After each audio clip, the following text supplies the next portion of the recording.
Chantal Bruno-Barnett, on va revenir, parce qu'il faut le faire vraiment, sur la campagne électorale américaine, le résultat du 8 novembre, l'élection de Donald Trump, et plus spécifiquement sur les médias, qui font un très grand examen de conscience, n'avaient pas vu venir le phénomène Trump.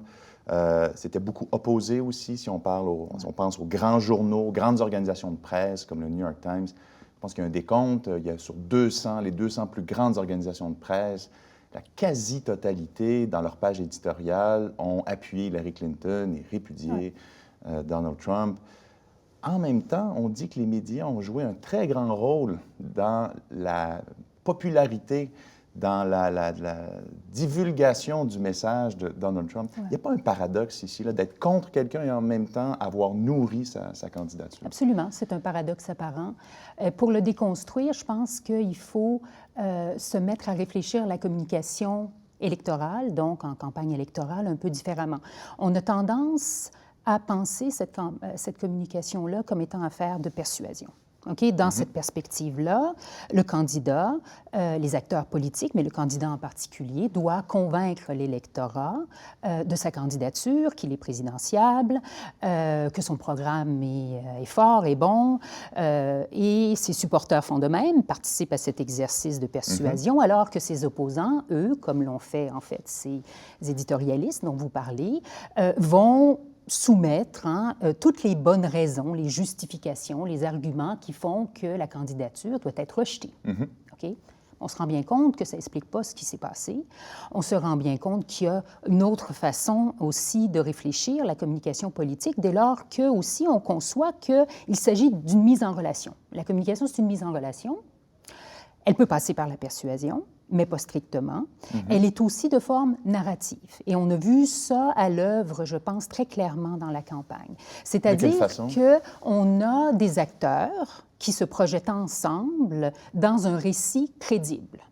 Puis là, je dis crédible, je ne veux pas qu'on pense que ça veut dire que c'est un récit vrai. C'est pas ça, parce qu'on a en fait très bien conscience que les récits, la narration, ça peut tout à fait être fictif.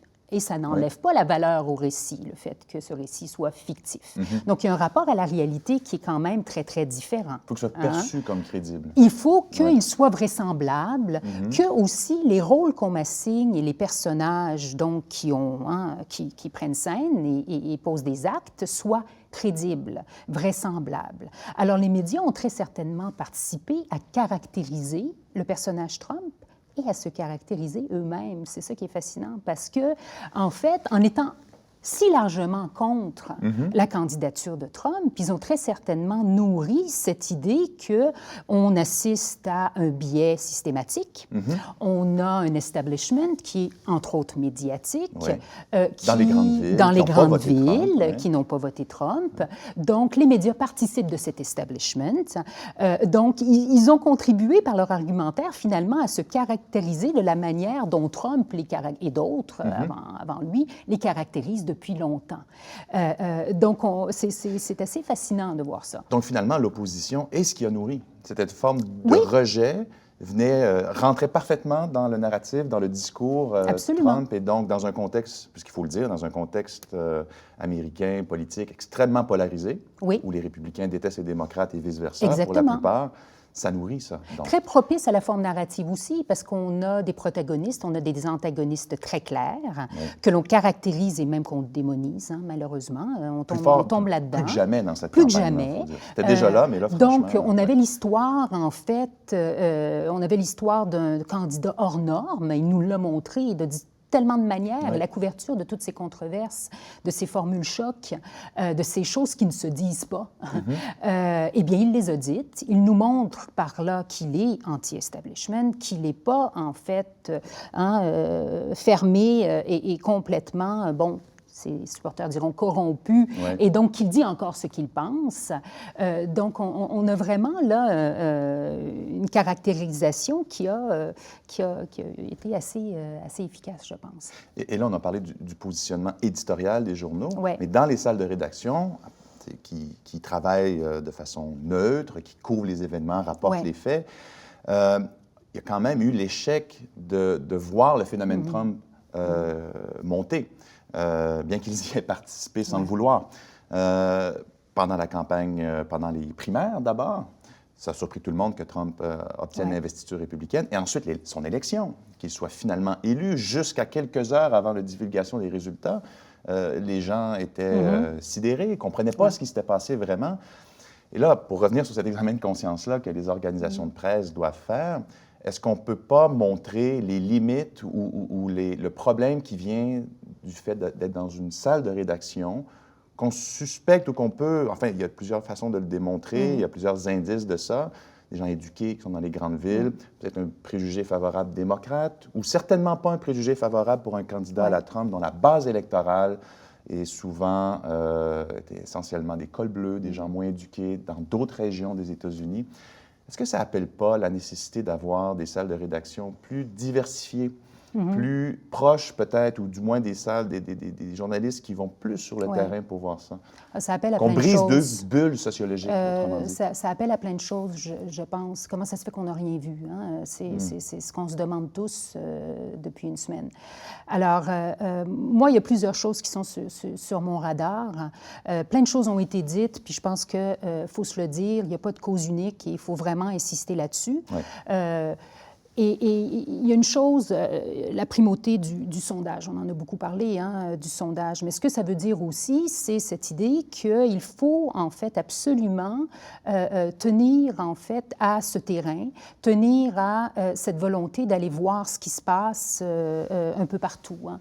Donc, la vision quantitative des phénomènes, on a tendance à, je pense, surévaluer et surreprésenter ça. Ça, c'est mon point de vue. Et on a aussi tendance à penser que la prédiction est incontournable. Écoutez, la description l'est tout autant. Comment ça se fait qu'on porte autant d'intérêt et on met autant l'emphase sur la prédiction? En politique, on le sait, dans les sciences sociales, la prédiction, elle est très difficile. Bon, eh bien, on continue. On l'exige constamment. Surtout les médias demandent d'avoir qu'est-ce qui va arriver. Exactement, qu'est-ce qui va se passer. Et je pense qu'on doit vraiment travailler fort de tous les côtés à remettre de l'avant le rôle de la description, de la compréhension de ces autres dimensions. Et ensuite, ça pose aussi la question, selon moi, de la difficulté même, comme journaliste, mais comme chercheur aussi, à rendre compte de cette colère, en fait, silencieuse, des peurs, des extrêmes, hein, de toutes ces choses qu'on préférerait ne pas voir. Et j'en parle comme d'un défi de communication, moi. C'est ça qui m'intéresse. Okay. Comment rendre compte de ça? Okay? Alors, on a tendance à penser qu'il faut donner la parole. Hein? C'est une des façons de faire, donc donner le micro, donner la tribune. Mais évidemment, après ça, on se demande, mon Dieu, mais est-ce que je ne contribue pas à normaliser des discours, à normaliser des biais? Hein? C'est normal. Et puis, on a tendance aussi, je pense, un petit peu en opposition, à condamner, à critiquer, à prendre position. Hein? Et on a plusieurs, donc, se sentent un peu jugés et sentent ce regard condescendant. C'est comme ça qu'on peut le vivre. Et je pense qu'il faut vraiment se trouver une posture mitoyenne. Hein? On n'est pas obligé de donner le micro entièrement. On n'est pas tenu à représenter telle quelle la parole qui est dite sur le terrain. Quand on entend des choses sur le terrain, on n'est pas obligé de s'en faire l'intermédiaire, celui par qui ça passe, sans transformation. Je pense qu'il faut une transformation journalistique, donc c'est un défi de communication, et il n'y a pas de recette, hein, je ne vous en donnerai pas une aujourd'hui, malheureusement, mais je pense se rendre compte que si on veut aller sur le terrain et rendre compte de ce qui se passe, va falloir qu'on se dise, bon, ben ça doit être non pas le discours critique à la base toujours, et puis le point de vue plongeant, ni celui qui consiste à donner le micro tel quel, la tribune, et permettre aux gens de s'exprimer, c'est autre chose. Autre chose. Autre chose. Alors, quelque chose de mitoyen. Quelque chose de mitoyen, oui. Okay. Et là, je laisse les journalistes dans leur créativité, puis ils le font. Hein. Je ne pense pas qu'ils ne le font pas du tout. Je ne veux pas dire ça. Mais par exemple, si on ramène ça à la question de la narration tout à l'heure, ce que la narration fait aussi, c'est qu'elle personnalise. OK? Donc, un récit, c'est avant tout des personnages qui évoluent, subissent des transformations, qu'on met en scène, etc. La forme narrative, pour réfléchir les enjeux, ce que ça fait, ça les incarne, ces enjeux-là. Ça peut être intéressant parce que ça les rend plus humains, ça les simplifie, ça nous permet de les comprendre, mais c'est réducteur aussi, nécessairement. Et quand les enjeux sont toujours vus à travers le personnage, à travers une incarnation, une personnalisation, ce n'est pas suffisant, je pense. La protection des sources journalistiques, par exemple, on en a parlé récemment au Québec, on en a parlé à travers l'affaire Lagacé, à travers, ces gens qui se sont fait écouter, surveiller.